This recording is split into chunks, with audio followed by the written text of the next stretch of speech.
In 1986, as the CIA secretly tests Soviet MiGs over the Nevada desert, an explosive rumor emerges. A Chinese J-8 interceptor allegedly landed discreetly at Groom Lake. What if one of Beijing's most mysterious fighters had really crossed the veil of American secrecy? At the beginning of the 1980s, the world holds its breath. Two empires stare down, one facing the other, like two continents of iron and fire. On one side, Ronald Reagan's United States, having just entered the White House in January 1981, vows to pick up the gauntlet of the Cold War.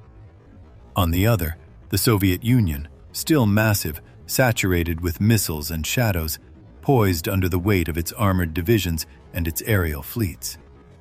The arms race resumes, harder, brighter, more silent too. The United States modernizes its air forces. New bombers, new fighters, new radars are designed.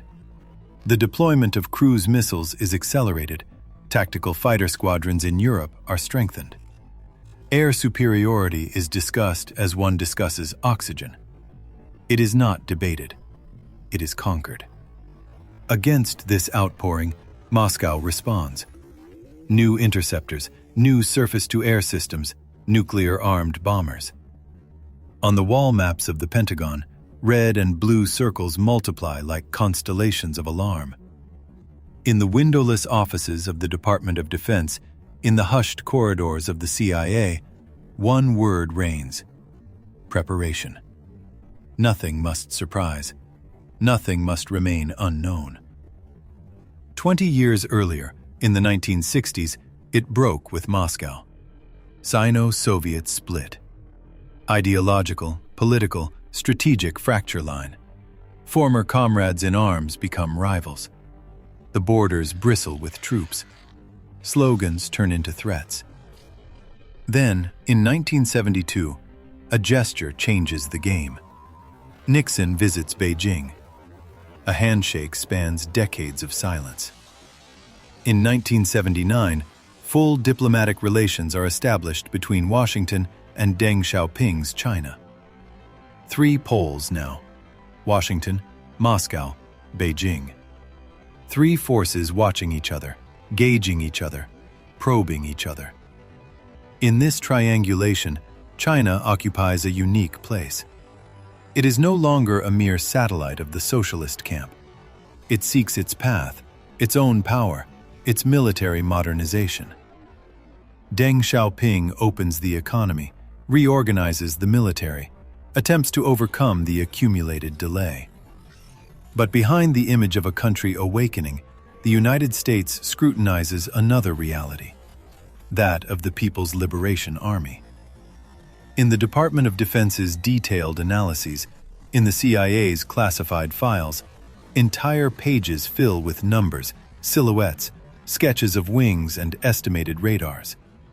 Chinese air bases are examined, extended runways, sprawling hangars. Every squadron, every air division is assessed. What takes off, what rolls, what hides is interpreted. The J-8 is born amidst the tumult of 1960s China. In Shenyang, in the assembly halls of Shenyang Aircraft Corporation, engineers work under the dim light of dusty lamps. They have inherited Soviet plans, MiG-21 technology. But they must go further, higher. China needs an interceptor capable of seizing the sky, reaching bombers and reconnaissance planes daring to breach its borders. The project is launched at the end of the 1960s. The prototype lifts off the runway in 1969. First flight. A brief, suspended moment. The fuselage roars, the turbojets bellow. The engineers hold their breath. The plane is not just a machine. It's the promise of sovereignty, the embodiment of a country that refuses to remain blind and vulnerable above its own clouds. The J-8 is a high-altitude interceptor. Its architecture derives from the MiG-21, but everything about it is bigger, more stretched, more tense. The fuselage lengthens, The wings expand. Inside, WP-7 and then WP-13 turbojets from the Soviet lineage propel the craft towards the stratospheres where bombers and spy planes operate. Its role is clear: climb fast, strike, intercept, then disappear. Throughout the 1970s, amidst political campaigns and internal upheavals, the program advances. Slowly, but it advances. By the 1980s, the J-8 and J-8I versions enter operational service in the PLA Air Force. Squadrons are formed. Pilots learn to tame this white arrow. From the ground, the sleek silhouettes rise, vanish into the blue, then return, devouring the runways in a metallic roar. Thousands of kilometers away, Western intelligence services watch. It is not merely the shape of the aircraft that interests them, but its technological soul. What is its radar? How far can it see? How far can it track a target? What missiles does it carry under its wings? What is its navigation system, its resistance to countermeasures? In the CIA offices, every sketch, every satellite image, every blurry photo is worth its weight in gold. There is a desire, without saying it, to get hold of a specimen. Just one. A complete J-8. A huge catch. A treasure trove of data. But in this domain, wishing is not enough. The open world offers no proof that this wish will come true. In public literature, there is nothing to suggest that a J-8 has been captured, bought, diverted, or transported to an American base before or during 1986. No spectacular defection of a pilot. No mysterious shipment to the West. The sky remains silent. 3. Groom Lake. A name that floats for a long time like a faceless rumor. North of Las Vegas, in the stark shadow of the Nevada Test and Training Range, a dry lakebed, flat and white, serves as a mirror to the sun. From a distance, nothing seems amiss. Just dust, mountains, emptiness. But in the middle of this emptiness, the American government has drawn a black hole. Administratively, the site falls under Nellis Air Force Base. In declassified documents, maps, reports from the USAF and the CIA, a truth emerges. This place is not a myth. It is a tool. Since 1955, Groom Lake has been the cradle of shadows. It is where the Lockheed U-2, that high-flying bird, so fragile to the eye, so formidable for its altitude, was tested. They take off from this smooth surface, adjust its thin wings, calibrate every vibration. Later come the A-12, the SR-71 Blackbird, a black monster with an elongated body, and the D-21 drone, a flash of speed without a pilot. All born, evolved, and improved in the dusty secrecy of Groom Lake. The Soviets built MiGs.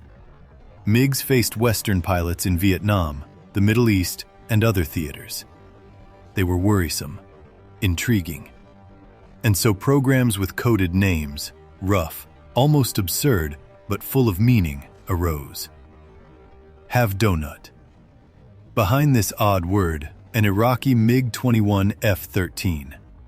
A pilot's defection, Israeli Operation 007, discreet transfer to the United States. From 1968, the aircraft is evaluated. Every flight, every turn reveals its strengths and weaker. Have drill, have ferry. MiG-17Fs are studied, dissected, and tested in the desert. Then, constant peg.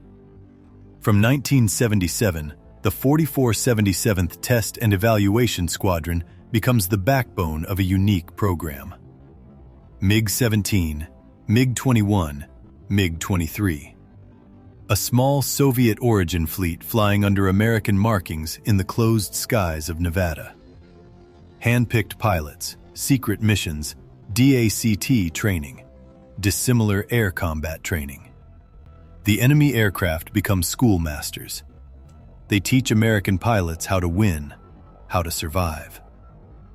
Groom Lake and Tonopah Test Range share the tasks: tests, maintenance, storage.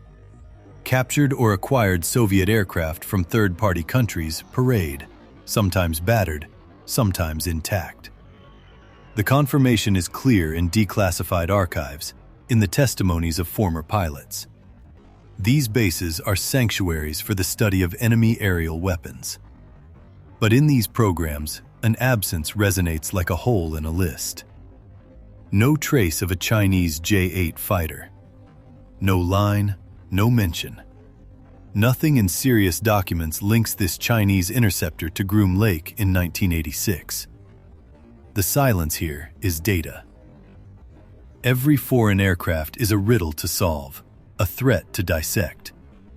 But this logic, as powerful as it is, does not create reality. For the J-8, the sources remain silent. The interest is there, structural, obvious. The proof, however, is lacking. When archives speak, they must be heard.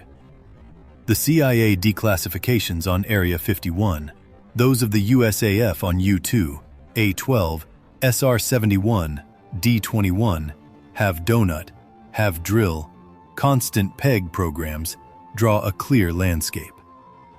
We read Groom Lake. We read MiG. We read stealth, reconnaissance, speed. But nowhere does the name J-8 appear in these official pages. No acquisition program, no trial, no budget line, no appendix mentions it for 1986. The major academic and journalistic works on Area 51 outline the same boundary. They tell of MiGs hidden under tarps, night flights, hushed accidents, engineering victories. They provide unit numbers, dates, models. But the Chinese fighter has no place there. Those who mention it elsewhere, in conspiracy or sensationalist literature, rely neither on documents nor on identified and cross-referenced witnesses. They evoke, they suggest, they insinuate. They do not demonstrate. Faced with this chasm between rumor and proof, discipline is required. To tell the story, one must decide. On one side, the established facts. The J-8 exists. Groom Lake evaluates foreign aircraft. The Washington-Moscow-Beijing triangulation structures the analyses. On the other, the silence of the archives. No trace of a J-8 at Groom Lake in 1986. Between the two, shadows, hypotheses, whispers that a rigorous account cannot accommodate. The 1980s unfold. From 1980 to 1983, constant peg expands. More MiG-23s join the secret fleet. The 4477th Test and Evaluation Squadron, based at Tonopah, sharpens its methods. American pilots learn to face these real adversaries, to gauge the exact reach of their radars, the brutality of their accelerations. Groom Lake and Tonopah complement each other like two hands of the same body. One receives, tests, experiments. The other trains, rehearses, prepares. In the Department of Defense reports, the Soviet threat remains a priority. The Warsaw Pact air divisions, the fighter regiments, the heavy interceptors, all of these structure the war scenarios. For DACT training, to prepare pilots for dissimilar combat, the main enemy needs to be reproduced, the Soviet MiGs. The Chinese fighters, meanwhile, remain observed, noted, but in the background. The 1980s see the birth of limited cooperation between Washington and Beijing. Not an alliance, not a merger, a convergence of interests against Moscow. American officers visit Chinese facilities. Chinese delegations visit the United States. Equipment sales are organized: helicopters, radars, electronic systems. Everything remains framed, supervised, but the door cracks open. In 1986, A particular project takes shape: Peace Pearl. Its name is gentle, almost fragile. It designates an operation heavy with symbols. The idea: upgrade the J-8-2, an improved version of the initial J-8, with American avionics. Grumman, an aeronautics giant, is involved. The plan is to install a modern radar and American navigation and firing systems in the Chinese airframe. For this, J-8-2s are eventually to be delivered to the United States, not to be hidden in the sands of Groom Lake, but to be integrated within an official cooperation framework. But time plays against the project. In Beijing, an uprising emerges, driven by youth, the thirst for reform, the demand for freedom. In June 1989, Tiananmen becomes synonymous with repression. Tanks crush hope. In Washington, the reaction is clear: sanctions, suspension of arms sales, freeze on military cooperation. Peace Pearl is canceled. In the congressional reports, public statements, the termination is recorded. The program extinguishes. And nothing indicates that J-8-2s had time to be physically delivered to the United States. The documents mention no arrival, no tests, no transfer to Groom Lake. 2. Let's return to 1986. In the secrecy of Groom Lake, testing continues. They refine the contours of a stealth aircraft, the F-117A Nighthawk. Its first flight had already taken place in 1981. Its operational service entry is around 1983 to 1984. But in 1986, the program had not yet breached the wall of secrecy. The Nighthawk, all edges and inclined surfaces, dances through the night over the desert. No flashes, no spotlights, just the stars as witnesses. The classification level around Groom Lake is maximal. For the public, for the press, for most elected officials themselves, this desert is just a forbidden zone, a hole on the maps. Ignorance fuels rumor. We fill what we cannot see with what we imagine. Later, some will place a J-8 there for lack of anything better, for lack of proof. But this projection anchors in no document. In 1986, no institutional, academic, or solid journalistic source talks about a J-8 transfer to Groom Lake. The truth here is not flamboyant. It is simple. The silence remains without a spark of proof. Meanwhile, the J-8 charts its course in the Western imagination. Specialized publications like Jane's compile the data.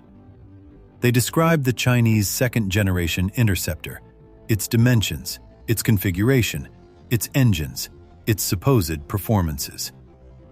Partially declassified intelligence reports mention it.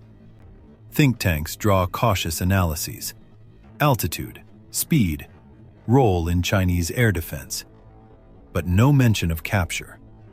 No trace of an aircraft transferred abroad. No J-8 pilot deserts his squadron to join a third country, like the Iraqi of the MiG-21 in 1966. China keeps its interceptors. The curtain remains closed. The end of the 1980s also brutally closes the Sino-American opening parenthesis. Tiananmen breaks the trust. Sanctions fall. Projects stop, including Peace Pearl. Official documents attest to this break.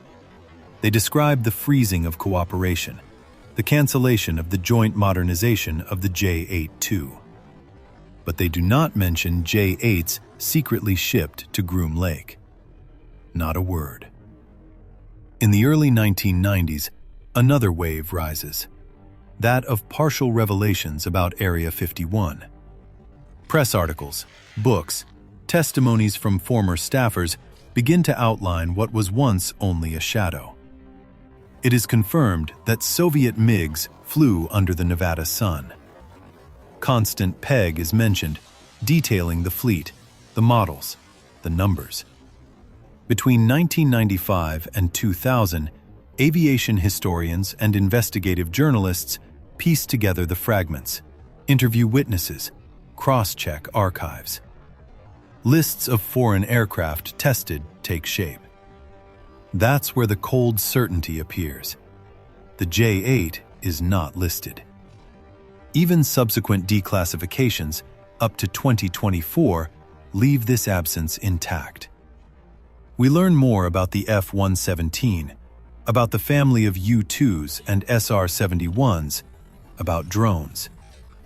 The MiGs are confirmed, but not a single line speaks of a CIA acquisition program of a Chinese J-8 fighter at Groom Lake in 1986. If such a program existed, today it leaves no trace in reliable sources. And if no trace emerges, rigor obliges us to consider it not as a fact, but as a hypothesis, an unproven story. From this edifice of documents, a few key stones emerge. The J-8 and its J-8-2 are indeed Chinese interceptors from Shenyang Aircraft Corporation, entering service in the 1980s. The United States did indeed show official interest in modernizing the J-8-2 through Peace Pearl in 1986, alongside Grumman.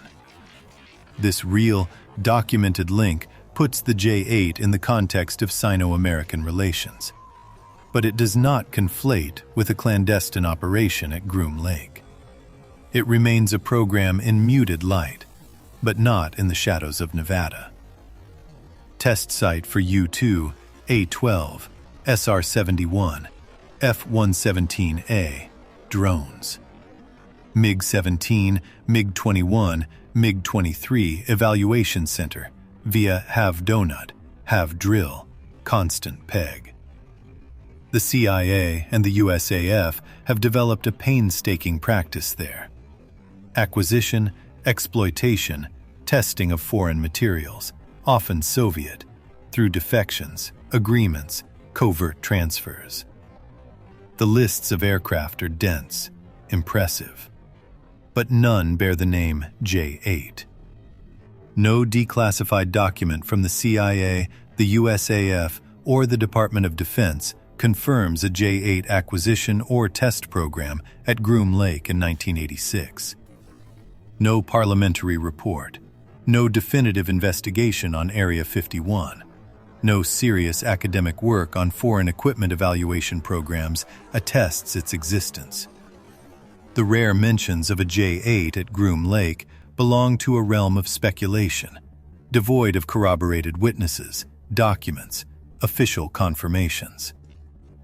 In this clash between fantasy and archive, a truth emerges. In terms of aerial intelligence, American efforts in the 1960s to 1980s focused on the main adversary, the Soviet Union. MiG-17, MiG-21, MiG-23. Their silhouettes fill technical sheets. Their engines resonate in the desert. China remains an object of surveillance and calculation, but does not give rise, for the J-8, to any exploitation program comparable to Constant Peg in public sources. Politically and militarily, Peace Pearl tells of a fleeting moment of rapprochement, a parenthesis where Washington and Beijing, for a time, look in the same direction. Then Tiananmen abruptly closes this parenthesis. The cancellation of Peace Pearl marks the end of this common path. No document transforms this aborted cooperation into a clandestine transfer to Groom Lake. Historically, the absence of proof of a J-8 over Groom Lake in 1986, despite declassifications, reminds us of two things. First, some areas remain in shadow. Unknown programs, perhaps, silent operations.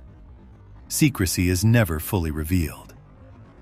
Secondly, the demand for truth requires distinction between what is proven, solid, cross-checked, and what is only a fragile narrative, an enticing hypothesis. By the horizon of 2024, the state of knowledge stands as a verdict. Reliable sources, declassified archives, historians' works, recognized journalistic investigations do not allow the assertion of the existence of a CIA acquisition program of a Chinese J-8 fighter at Groom Lake in 1986. The real link between the J-8 and the United States remains this Peace Pearl project, launched in 1986, broken after 1989, with no public evidence of an aircraft transfer to the Nevada desert. So, for those who want to tell this story without betraying it, one rule remains. Rely on established facts. The genesis of the J-8, the role of Groom Lake, the MiG programs, the aborted cooperation of Peace Pearl. Name the absence of evidence clearly, without evasion. No document confirms a J-8 at Groom Lake in 1986. Refuse to dress the silence with inventions, for true tension does not arise from lies, but from reality itself. From a sky where two empires oppose each other, from a third player advancing in the shadows, from an American desert where the most secret planes trace their invisible arcs, and from a Chinese fighter, the J-8, which, despite the fantasies, never crosses the threshold of that dried-up lake in known sources.